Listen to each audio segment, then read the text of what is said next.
राजधानी रे टंका बिकलिया ट्राफिक पुलिस पई घटुची दुर्घटना तेजिला जन आक्रोश।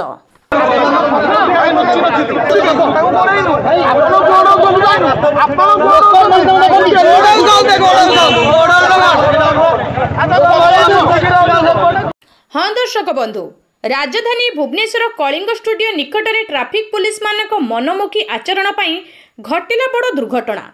सूचना मुताबक राजधानी रे अमानिया ड्राइवर मानक पई प्राय प्रति ट्राफिक पोस्टर आरंभ करी विभिन्न स्थान रे लागिछि सीसीटीवी कैमेरा, किंतु किछि टंका लोभी लांच बिकलिया ट्राफिक पुलिस लुचि रहुचंती कलिंग स्टूडियो छक निकटरे।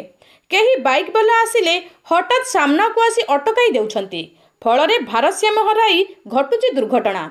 आज एक बाइक एही रास्ता रे जाउथबा बेले रास्ता कड़े लुचि रहिथिबा ट्राफिक पुलिस हठात सामना को आसिबारु बाइक और ऑटो मुहांमुही धक्का होइछि। दुई जन गुरुतर आहत होई हॉस्पिटल में भर्ती होइछंती। एने जनसाधारण आक्रोशर सामना करिछि भरतपुर पुलिस। लांचखिया ट्राफिक पुलिस मानक विरुद्ध रे कार्यानुष्ठान नेबा पई घटनास्थल रे जनसाधारण होहल्ला करिथिबा देखिबाकू मिलिछि। तेबे प्रश्न उठुछि, ट्राफिक पुलिस लोकों सुरक्षा पई अछि अथवा लोकों लुटिया पई किंबा मारिया पई अछि?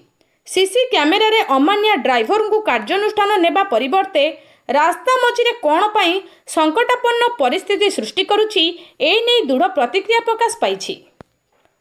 भुवनेश्वरରୁ संजीव कुमार दास को रिपोर्ट, निर्भीक न्यूज।